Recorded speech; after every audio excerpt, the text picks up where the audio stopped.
Su nombre era Ricardo Mendoza. Durante 2 años había calificado a Nayib Bukele como dictador. Cada semana escribía un artículo criticándolo, advirtiendo al pueblo. En redes sociales lo llamaban el periodista valiente. En marzo de 2023, Bukele lo invitó al palacio. Pasa 3 días conmigo, ve la verdad, le dijo. Ricardo aceptó con la intención de recopilar más evidencia para criticarlo aún más duramente. Pero lo que vio durante esas 72 horas cambió todo. Después de 3 días, hizo algo que nunca había hecho en sus 11 años de carrera periodística. Publicó un video de disculpa. Y hoy, la historia de esos 3 días finalmente será contada. Porque a veces, la mayor verdad es exactamente lo opuesto a lo que queremos ver. Antes de comenzar esta historia, no olvides suscribirte, porque lo que vas a escuchar hoy no es sobre un presidente ni sobre un periodista. Es sobre cómo las convicciones más firmes pueden desmoronarse en 72 horas cuando finalmente ves con tus propios ojos lo que antes solo juzgabas desde la distancia. A sus 42 años había cubierto guerras civiles, dictaduras reales y corrupción gubernamental en toda América Latina. Tenía credenciales, tenía experiencia y sobre todo tenía principios. O al menos eso es lo que él creía. Desde 2021, cuando Nayib Bukele implementó su controvertida guerra contra las pandillas, Ricardo había sido uno de sus críticos más vocales. Sus artículos aparecían en medios internacionales, The Guardian, El País, The Washington Post. Bukele, el dictador millennial, había titulado uno de sus artículos más virales, Cómo El Salvador cambió la democracia por seguridad. La peligrosa apuesta de Bukele, decía otro. Los números respaldaban su narrativa. Más de 70,000 personas arrestadas sin juicio, estado de excepción extendido indefinidamente, control total del Congreso, destitución de jueces de la Corte Suprema. Para Ricardo, los hechos eran claros. Nayib Bukele era un autoritario disfrazado de salvador, pero entonces llegó la llamada. Era un martes por la tarde, 14 de marzo de 2023. Ricardo estaba en su apartamento en la Ciudad de México, terminando otro artículo crítico sobre las violaciones de derechos humanos en El Salvador, cuando su teléfono sonó. Número desconocido. Normalmente no contestaba, pero algo le dijo que lo hiciera. Señor Mendoza, la voz era educada, profesional. Sí, ¿quién habla? Llamo de la oficina del presidente Bukele. El presidente ha leído su trabajo y le gustaría extenderle una invitación. Ricardo se tensó inmediatamente. Los periodistas críticos no recibían invitaciones de los gobiernos que criticaban, recibían amenazas, demandas, o peor, ¿qué tipo de invitación? El presidente lo invita a pasar 3 días con él, sin censura, sin límite. Puede hacer las preguntas que quiera, ir a donde quiera, ver lo que quiera. Después, usted escribe lo que considere. Ricardo casi se rió. Esto tenía que ser una trampa. ¿Y por qué haría el presidente eso? Porque en sus propias palabras, el señor Mendoza escribe sobre mí como si me conociera, pero nunca me ha visto trabajar. Quiere darle esa oportunidad. Ricardo guardó silencio. Su mente de periodista estaba trabajando. Esto podría ser a una trampa para arrestarlo o silenciarlo. Un intento de propaganda. Sí, una oportunidad única de conseguir evidencia directa de autoritarismo. La opción C era tentadora, muy tentadora. Cuando, la próxima semana, lunes a miércoles, todos los gastos pagados. Puede traer a un camarógrafo si lo desea. ¿Y qué quiere Bukele a cambio? Nada, solo que vea, que observe, que decida por usted mismo. Ricardo aceptó, pero ya había decidido. Usaría esta oportunidad para exponer aún más profundamente el régimen de Bukele. El lunes 20 de marzo, Ricardo llegó al Aeropuerto Internacional de El Salvador. Esperaba encontrar un recibimiento ostentoso, tal vez guardaespaldas y limusinas, propaganda. En cambio, lo recibió un solo hombre, de mediana edad, en jeans y una camisa polo. Señor Mendoza, soy Carlos, asistente del presidente. Bienvenido. No había cámaras, no había prensa, solo un Toyota Camry estacionado en el área de llegadas. Mientras conducían hacia San Salvador, Ricardo hizo preguntas. Carlos respondió con honestidad sorprendente, así que no hay seguridad extra. preguntó Ricardo. No necesitamos. El Salvador es diferente ahora. Ricardo anotó eso mentalmente con escepticismo. Diferente, probablemente significaba controlado por el miedo, pero entonces notó algo extraño. Mientras pasaban por vecindarios que recordaba como peligrosos de sus visitas anteriores, vio algo inusual. Niños jugando en las calles, mujeres caminando solas de noche, negocios pequeños abiertos hasta tarde. ¿Esto es San Salvador?, preguntó genuinamente sorprendido. Carlos sonrió. Como dije, es diferente ahora. Llegaron al Palacio Presidencial alrededor de las 8 p.m. Ricardo esperaba encontrar a Bukele en una oficina elegante, rodeado de asesores, listo para dar un discurso ensayado. En cambio, lo encontró en una pequeña sala de conferencias, rodeado de papeles, computadoras portátiles y gráficos, sin traje, sin corbata, solo una sudadera y jeans. Ricardo, dijo Bukele, levantándose y extendiendo la mano. Gracias por venir. Ricardo estrechó la mano cautelosamente. Señor presidente, solo Nayib está bien. Siéntate. ¿Café? ¿Agua? Agua está bien. Bukele le sirvió personalmente un vaso de agua. Ningún asistente, ningún protocolo. Sé que me consideras un dictador, comenzó Bukele directamente, y entiendo por qué. Los números se ven mal. Restos masivos, estado de excepción, control del Congreso. Desde afuera parece autoritarismo clásico. Ricardo estaba tomando notas. Desde adentro también parece así, señor presidente. Bukele sonrió levemente. Por eso estás aquí, para ver si esas... Mira, Ricardo, puedo darte 1000 estadísticas. Puedo mostrarte cómo el homicidio bajó 25%, cómo las extorsiones desaparecieron, cómo la inversión extranjera se triplicó, pero no vine a convencerte con números. Entonces, ¿por qué me invitas? Porque los próximos 3 días no vas a estar conmigo en oficinas, vas a estar conmigo en las calles, en las prisiones, en las reuniones, a las 3 a.m. cuando llega una emergencia. Y quiero que veas algo que ningún artículo internacional muestra. ¿Qué es eso?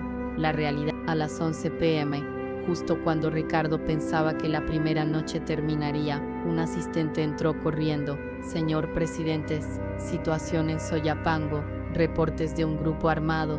Bukele se levantó inmediatamente. Vamos. Perdón, dijo Ricardo. Dijiste que querías ver cómo trabajo. Esto es como trabajo. ¿Vienes o te quedas? Ricardo, por supuesto, fue. Llegaron a Soyapango, un municipio históricamente peligroso, alrededor de la medianoche. Ricardo esperaba ver militares, operaciones pesadas, tal vez violencia. En cambio, vio algo que no esperaba: organización. Bukele se reunió con el jefe de policía local, el alcalde y líderes comunitarios. En una pequeña estación de policía revisaron mapas, cámaras de seguridad y reportes. ¿Cuántos son?, preguntó Bukele. Estimamos 4. No están armados pesadamente, probablemente expandilleros tratando de reorganizarse. Civiles en peligro, ninguno reportado. El área está evacuada preventivamente. Bukele asintió. Prioridad 1, 0 víctimas civiles. Prioridad 2, captura sin violencia si es posible. Prioridad 3, si hay resistencia armada, neutralizar pero no ejecutar. Quiero juicios, no mártires. Ricardo observó, tomando notas. Esto no era lo que esperaba. Esperaba órdenes de eliminar o matar. No escuchó ninguna. La operación duró 2 horas. Los sospechosos fueron rodeados. Negociaron por 40 minutos y finalmente se rindieron. Nadie resultó herido.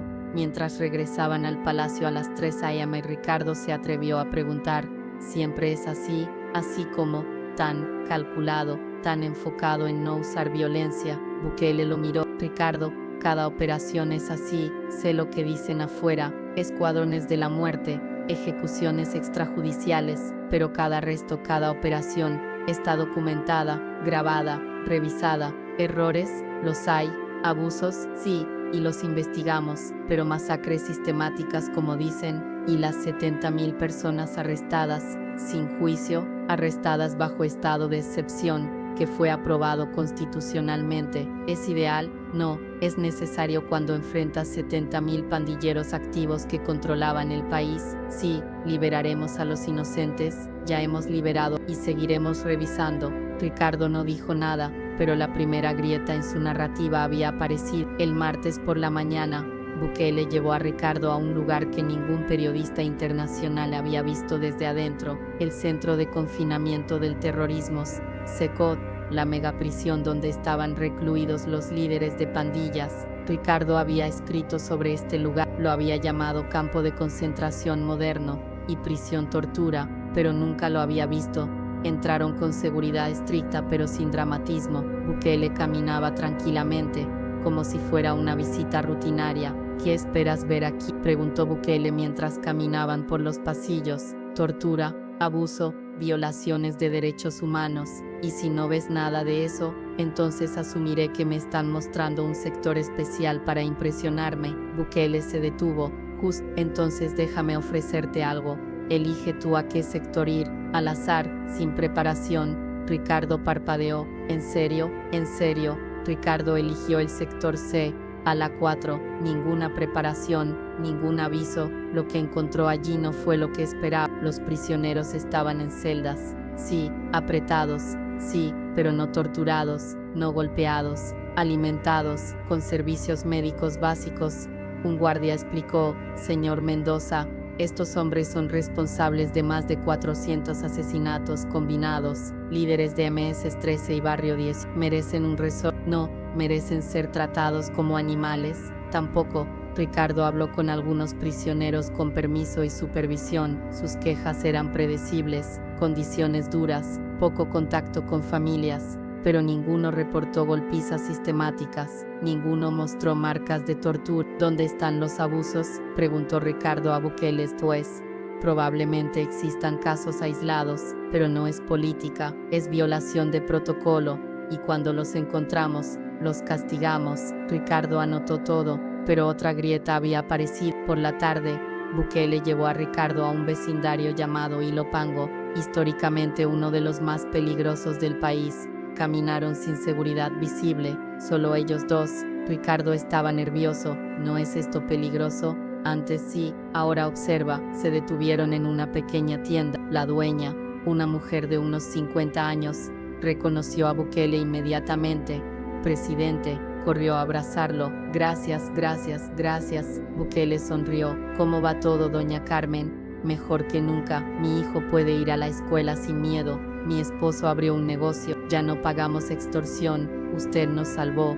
Ricardo observaba en silencio.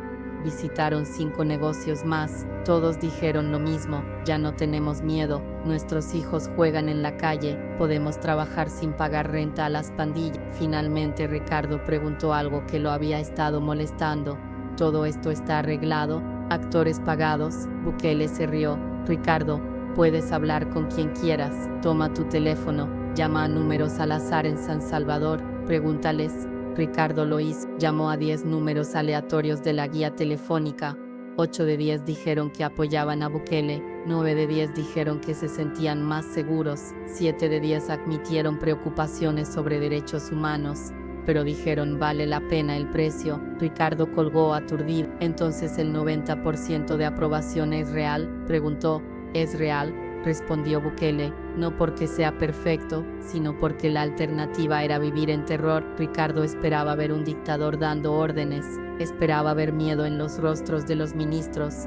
En cambio vio debates, discusiones acaloradas, ministros que discrepaban con Bukele abiertamente. En un momento la ministra de Justicia le dijo a Bukele: señor presidente, con todo respeto, esta política de extensión del estado de excepción está generando demasiada presión internacional. Deberíamos considerar.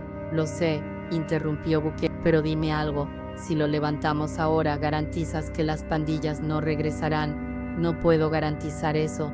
Entonces tenemos que aguantar la presión. Pero tienes razón, necesitamos una estrategia de salida. Propuestas. La reunión continuó. Era caótica, era ruidosa, pero no era autoritaria. Después, Ricardo le preguntó a Bukele: ¿tus ministros realmente pueden discrepar contigo? Si no pudieran, ¿para qué los tendría? No necesito gente que diga sí a todo, necesito gente que me diga cuando estoy equivocado. El miércoles por la noche, mientras Ricardo empacaba para irse, Bukele lo visitó en su habitación de hotel. Entonces, ¿qué vas a escribir? Ricardo suspiró. Honestamente, no lo sé. ¿Por qué? Porque vine aquí esperando confirmar lo que ya creía, y en cambio vi algo más complicado. ¿Sigo siendo un dictador? Ricardo pensó cuidadosamente. Creo que estás caminando en una línea muy delgada. ¿Has concentrado poder? Sí. ¿Has suspendido garantías constitucionales? Sí. ¿Es eso peligroso? Absolutamente. Pero también vi resultados. Vi un país que era inhabitable hace 3 años y ahora es funcional. Vi gente que tenía miedo de salir de sus casas y ahora camina libremente. Y vi que no todo lo que dicen los medios internacionales es cierto. Bukele asintió. No te pido que me defiendas, Ricardo. Solo te pido que seas justo. Y si escribo algo crítico aún, es tu derecho. Solo asegúrate de que sea verdad. Una semana después, Ricardo publicó su video. No fue un endoso total de Bukele. No fue una retractación completa. Fue algo más honesto.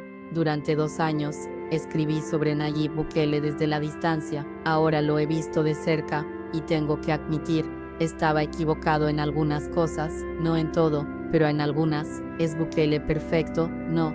¿Es su modelo replicable? Probablemente no. Es peligroso, potencialmente, pero también es efectivo, y para millones de salvadoreños, esa efectividad significó la diferencia entre vivir en terror y vivir en paz. Mi error fue simplificar una realidad compleja, y hoy pido disculpas por eso. El video recibió millones de vistas, comentarios divididos. Algunos lo llamaron vendido, otros honesto, pero Ricardo sabía algo que los comentarios no sabían. A veces, la verdad no es blanco o negro, a veces es gris, incómodo, complicado, y a veces, la mayor valentía no es sostener tus convicciones, es admitir cuando estabas equivocado.